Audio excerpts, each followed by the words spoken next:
પ્રાકૃતિક ખેતી થકી ગુજરાતનું નામ દુનિયામાં રોશન કરતા આવા અનેક ખેડૂતો છે.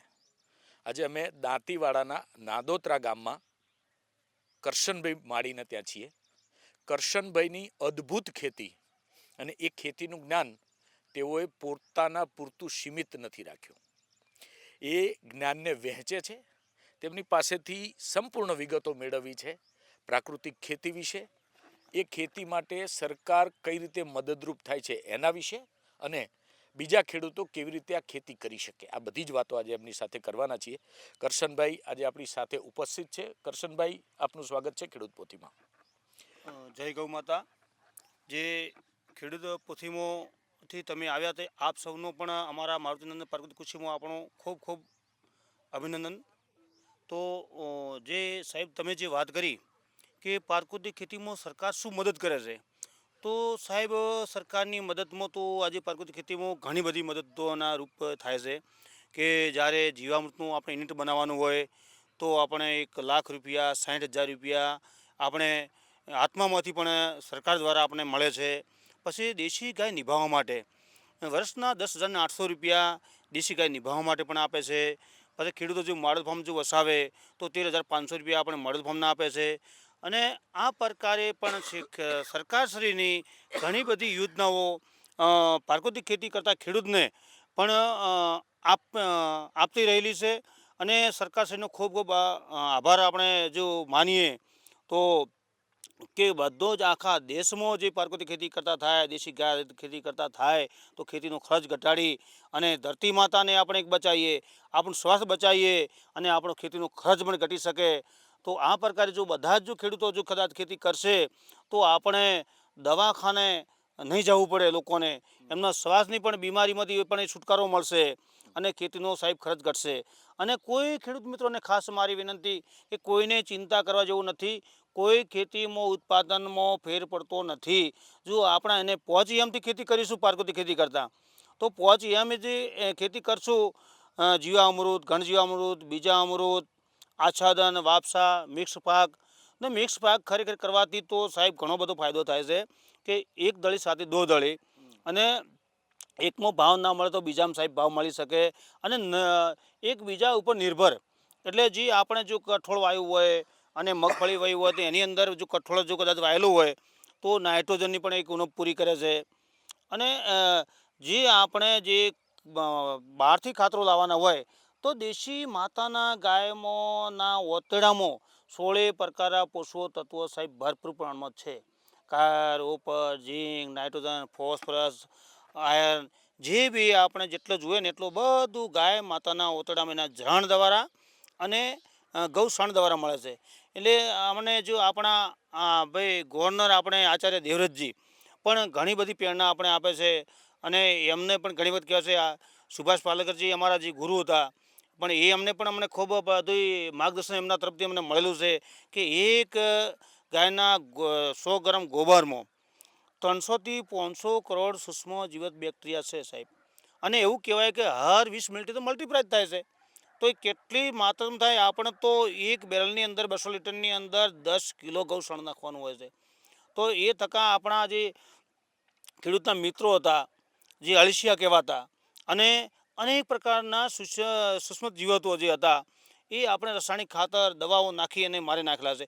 જે સજીવન કરવા હશે તો ગાય માતાના ચરણમાં જઈ ગાય આધારિત ખેતી કરીએ અને જીવામૃત થકી કરશે તો એમના સુગંધથી જે આપણે જે 15 થી 17 ફૂટ ઊંડા જે અળસિયાને જે બેક્ટેરિયા જે છે એ એની સુગંધથી બહાર આવશે અને એનું એ કામ કરશે. હવે આપણે જે વાત રહી કે ભાઈ વરસાદની, વરસાદ સાહેબ વરસે છે, જમીનમાં પાણી ઉતરતું નથી, જમીન આપણી બંજર બની ગયેલી છે. તો એ બંજર બનેલી આપણી ધરતી માતાને, આપણી માટીને આપણે બચાવી હોય તો આપણે જીવામૃત નાખી અને આપણા જે મિત્રો જે ખેડૂતોના છે એ અળસિયા એ ખનિજમાં જે ખાતર રહેલું છે એ ખાતર આપશે. ચોમાસાનું વરસાદનું પાણી પણ એ જમીનમાં ઉતરશે, હવા એનીમાંથી ઉદાસ રહેશે. બહારથી લાવવાની કોઈ જરૂર નથી. ખેડૂત મિત્રોને મારી ખાસ વિનંતી છે, આપણે જે ખેડૂત પોથી દ્વારા હું ચેનલ દ્વારા હું કહેવા માગું છું કે જે ખાતરનો ખનિજનો ભંડાર પડ્યો છે અંદર, તો પણ એ આપણા સૂક્ષ્મ જીવત આપણે જે બેક્ટેરિયા એમને સક્ષમ કરવા પડશે આપણે. તો એ ગાય આધારિત ખેતી કરશો તો થશે.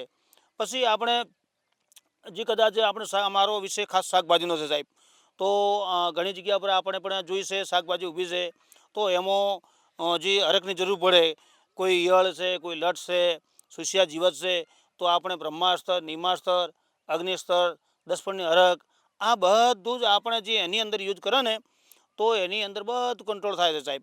સાહેબ મારે આજે પણ 10 રખ હું વાપરું છું, હું બ્રહ્માસ્ત્ર બનાવું છું. અને સાહેબ ખેડૂત જોડે તો પશુ સાથે સંકળાયેલો છે. અને જો એ કદાચ પશુની જે આપણે જો એની શ્વાસ ભેળી કરે અને રણ સાથે જો આપે, તો પણ એમાંથી અનેક ફાયદા થાય છે. શ્વાસ એકલી જ આપી દે તો સુસ્યા જીવત છે, અનેક પેલી જે ઈયળો છે, એ પણ એનાથી કંટ્રોલ થાય છે સાહેબ.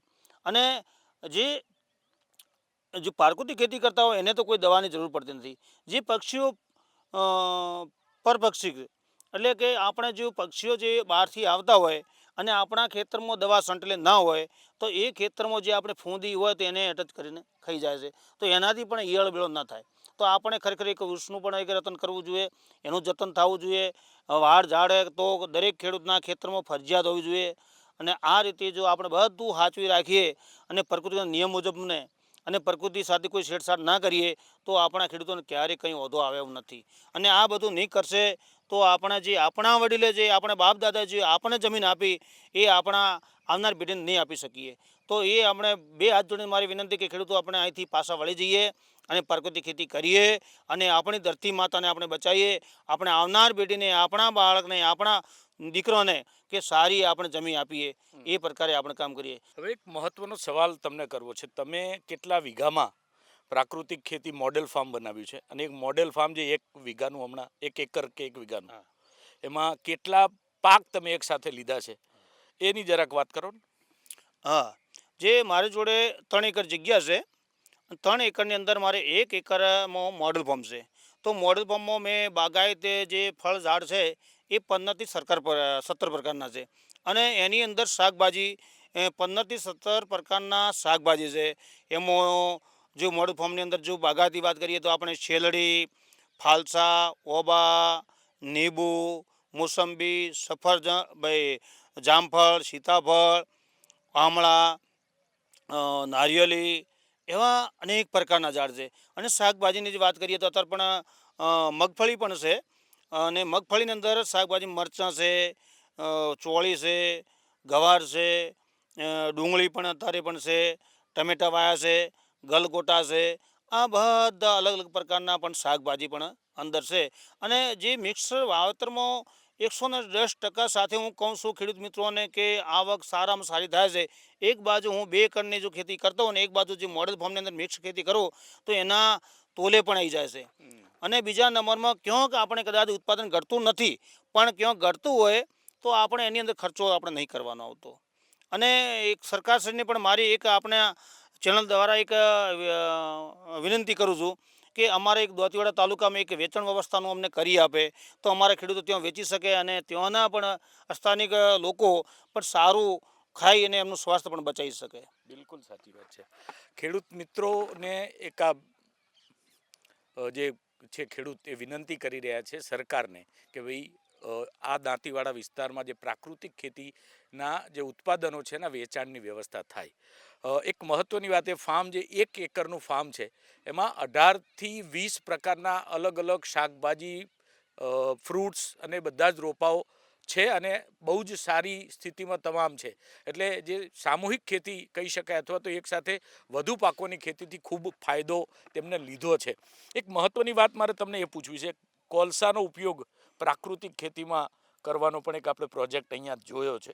એ શું છે? કોલસાથી કેવી રીતે પ્રાકૃતિક ખેતીમાં ફાયદો મળે છે? હા, જે કોલસા એટલે કે બાયોચાર, તો એના બાયોચારના રૂપની અંદર જો કદાચ ખેડૂત એને જે બાયોચાર, એ કોલસા એ બાયોચાર અને બાયોચાર અને એના સાથે આપણે ગૌસાણ મિક્સ કરે અને એના બેક્ટેરિયા નાખે અંદર, જે રાજ્યના બેક્ટેરિયા હોય પણ અનેક પ્રકારના બેક્ટેરિયા હોય. પછી અમે પણ સાહેબ દોતીવાડા તાલુકામાં કે ખેડૂતોને સારું ઓર્ગેનિક કાર્બન આવે ખેતીમાં, એવી રીતે અમે સાહેબ બનાવ્યું છે દોતીવાડા તાલુકામાં બાયોચાર. તો અમે એવી રીતે બનાવ્યું છે કે અમે બાયોચાર લાવ્યા અમે, અને એની અંદર એનાથી વધારે અમે ગૌસાણ આપ્યું છે. અંદર ગૌસાણ રાજ્યના બેક્ટેરિયા નાખ્યા છે અંદર, અને 1000 લીટર અમે ગૌકૃપામાં બેક્ટેરિયા નાખ્યા છે, અને 5000 લીટર એને પાણી નાખી અને અમે 100 દિવસ એને પકવા માટે પડ્યું રાખ્યું હતું. એને પાકીને કમ્પ્લીટ થયું એટલે અમે ક્રોસ કર્યું મશીનથી જણું કરી અને ખેડૂતોને આપ્યું છે. અને એ પણ આપણે જે મેં પણ મારા ફોર્મ પર અખતરા કર્યા છે. જ્યારે ટીમ આપણે દિલ્હીથી અહીંયા પણ એક આવી હતી જોવા માટે, એ પણ જોઈને ગયા ને એમને અખતરો એ ટાઈમે મેં કર્યો હતો કે ભાઈ શાકભાજી ફુલાવાનું કોબીજ વાવ્યું હતું. એક ચારામાં બાયોચાર નાખ્યું અને એક ચારામાં ના નાખ્યું, કોબીજમાં એક ચારામાં નાખ્યું, એક ચારામાં ના નાખ્યું, તો સાહેબ એનું આખું રિઝલ્ટ અલગ હતું. એની અંદર ભેદ હાચવી રહે અને ઓર્ગેનિક કાર્બન વધે છે. અત્યારે આપણે જમીનમાં ઓર્ગેનિક કાર્બનની ખાસ જરૂર છે. તો ઓર્ગેનિક કાર્બન જો આપણે વધારવું હશે અને સાચવું હોય તો બાયોચાર બધા ખેડૂતો વાપરે તો એમાંથી એનો ફાયદો થઈ શકે છે. એક દરેક ખેડૂતને મૂંઝવતો સવાલ હશે કે પ્રાકૃતિક ખેતી કરવાથી મારું ઉત્પાદન ઘટે છે. આપ તો પ્રાકૃતિક ખેતીની સાથે સાથે જે પરંપરાગત આપણી જે બિયારણવાળી રાસાયણિક ખાતરોવાળી ખેતી લોકો કરે છે બધાને મળો છો. તમારો અનુભવ શું કહે છે પ્રાકૃતિક ખેતી અને જે રાસાયણિક ખેતી છે એ બેમાં ખર્ચમાં કેટલો તફાવત અને આવકમાં કેટલો તફાવત? જ્યારે મારા વડીલો પણ એક રાસાયણિક ખેતી કરતા અને હું પણ રાસાયણિક ખેતી કરી છે. 2019 પહેલાં હું રાસાયણિક ખેતી કરતો. પછી એના પછી હું ઓર્ગેનિક ખેતી કરી અને 2 વાર ઓર્ગેનિક ખેતી કરીને 3જા નંબરમાં પછી હું ગાય આધારિત ખેતી પ્રાકૃતિક ખેતી કરું છું. તો એમાં મને ત્રણેયમાં તફાવત લાગ્યો કે એક તો રાસાયણિક ખાતરની અંદર આપણે ખાતરો નાખતા અને ખર્ચ કરીને ઉત્પાદન લેતા, ધરતી માતાને બગાડીને ઉત્પાદન લેતા. એટલે એની અંદર તો કંઈ મને અનુકૂળ લાગ્યું નહીં કે ભાઈ બીમાર આશરે જો કદાચ આવક થતી હોય તો બીમાર થઈને દવાખાના ભરવાના હોય. સરવાળે બધું સરખું થાય છે. પાણીના તળ ઊંડા જતા અને પાણીને ખાતરને બધું વધારે આપવું પડતું, જમીન ટાઈટ થઈ જતી. તો એના પછી મને થોડુંક એમ થયું કે પેલા આપણે ઓર્ગેનિક ખેતી કરો. તો ઓર્ગેનિક સાહેબ મેં ખેતી કરી. ઓર્ગેનિક ખેતી અને જ્યારે કરી અને મને થોડી કે સુભાષ પાલેકરજી પ્રેરણા મળી અને આચાર્ય દેવવ્રતજી ને પ્રેરણા મળી, એના પછી હું ગાય આધારિત ખેતી કરવા માંડ્યો. તો એમાં સાહેબ મને રાત દિવસ જેટલું અંતર લાગ્યું છે કે જે રાસાયણિક એટલે કે એ તમે એક પ્રશ્ન થતો હોય કે રાસાયણિક ખેતી ભાઈ ઓર્ગેનિક ખેતી ને પ્રાકૃતિક ખેતી શું? તો પ્રાકૃતિક ખેતી એ બધી પ્રોડક્ટ આપણે ઘરથી બનાવવાની હોય છે. દેશી ગાય આધારિત બધી પ્રોડક્ટ બનાવવાની હોય છે. અને ઓર્ગેનિક ખેતી એટલે બહારની પ્રોડક્ટ લાવવાની હોય છે. જૈવિકમાં સેન્દ્રિય ખાતર હોય, જૈવિકમાં પણ હોય, ખોળ હોય અને એટલી સાહેબ કંપનીઓ આવી ગઈ છે ને સાહેબ. તો જ્યારે જે પેલી રાસાયણિક ખેતીના જે આપણે કોન ઓમ પકડતા એવા પેલા કોન ઓમ પકડાવે છે સાહેબ. તો એના કરતાં તો હું ખેડૂતોને 2 હાથ જોડીને વિનંતી કરું કે જે આપણે રાસાયણિકમાં નીકળી અને પ્રાકૃતિક ખેતી કરાય ખર્ચા વિનાની અને એની અંદર ઉત્પાદન સારું આવે. આપણે પહોંચી એમ કરશો તો કોઈને ઉત્પાદન ઓછું નહીં થાય અને કદાચ 1-2 વર્ષ ઓછું થાય તો આપણે હાટે ખર્ચો નહીં કરતા. તો પાછળથી આપણે જો ખાનાર વ્યક્તિ આપણે આશી બોલશે તો આપણને કુદરત હાલશે. અને સરકાર પણ આપણને સપોર્ટ કરે છે. સરકારશ્રીનો ખૂબ આપણે આભાર મનાય કે આપણે પેલી ગાય લાવવા માટે કરીને મેં આગળ જે અગાઉ વાત કરી હતી કે ગાય પાળવા માટે આપણે 10,800 આપે. સાહેબ સરકારે તો હમણાં વચ્ચે કે યોજના બહાર લઈ કે ભાઈ પ્રાકૃતિક ખેતી કરવા ચાહતો હોય એને 2 ગાય લાવવા માટે 28,000 રૂપિયા આપે છે. પણ એમાં થોડી પ્રોસેસિંગ સાહેબ થોડી વધારે છે. તો મારે આજના તમારા ચેનલને માફકથી મારે કહેવું છે સરકારશ્રીને કે એની પ્રોસેસિંગ બહુ છે કે ભાઈ આપણે લોન હોવી જોઈએ બેંકમાં. સાહેબ લોન તો બેંકવાળા કે ભાઈ અમારા કોઈ યોજના નથી ને આ લોન નહીં મળે એટલે આ પ્રકારે એનો લાભ લઈ શકતા નથી. પણ ખેડૂતને ઘરે સાહેબ 100% જો પ્રાકૃતિક અરે ભાઈ 2 દેશી ગાય હોય અને પ્રાકૃતિક ખેતી કરતા હોય તો સાહેબ એને કંઈક આગા પાછું કરી અને એ લાભ આપવો એ ખાસ જરૂરી છે. બિલકુલ.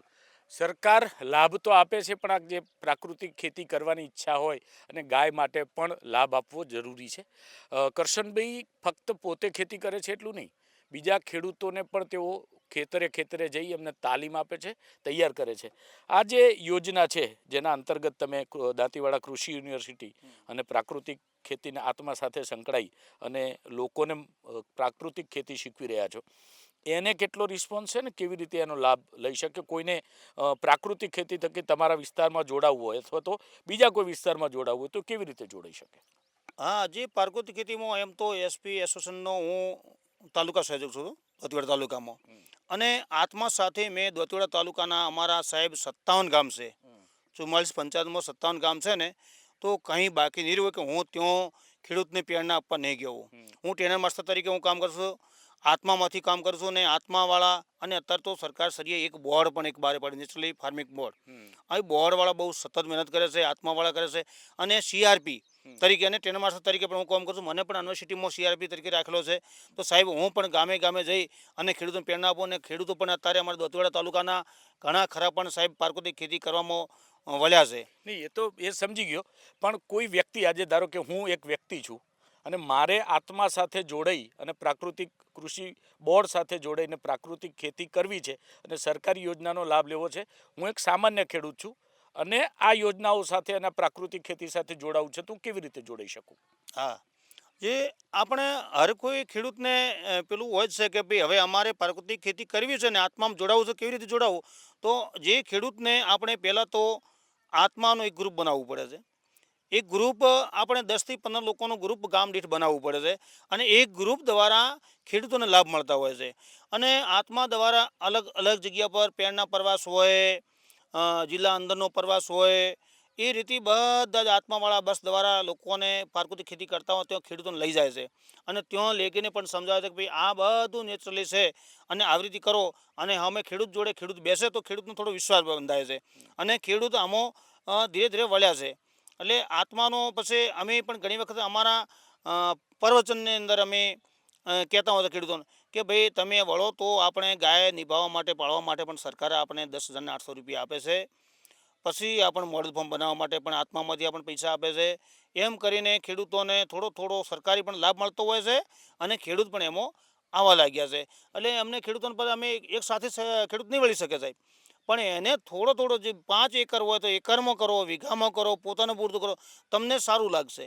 110% અમને ભરોસો કે તમે કરશો. એટલે આમ કરીને આગળ વધવા માંડ્યા છે. અને આજે 2019માં સાહેબ જે વાત કરીએ ને તો ખેડૂતોને પ્રાકૃતિક ખેતી શું એ જ ખબર નથી. એમાં એક માળીવાસમાં શંકરભાઈ કરતા, હું કરતો, પછી મનીષભાઈને અહીંયા પણ ચાલુ અમે કરાવી, હવે ચોડુગરીમાં દિનેશભાઈ છે.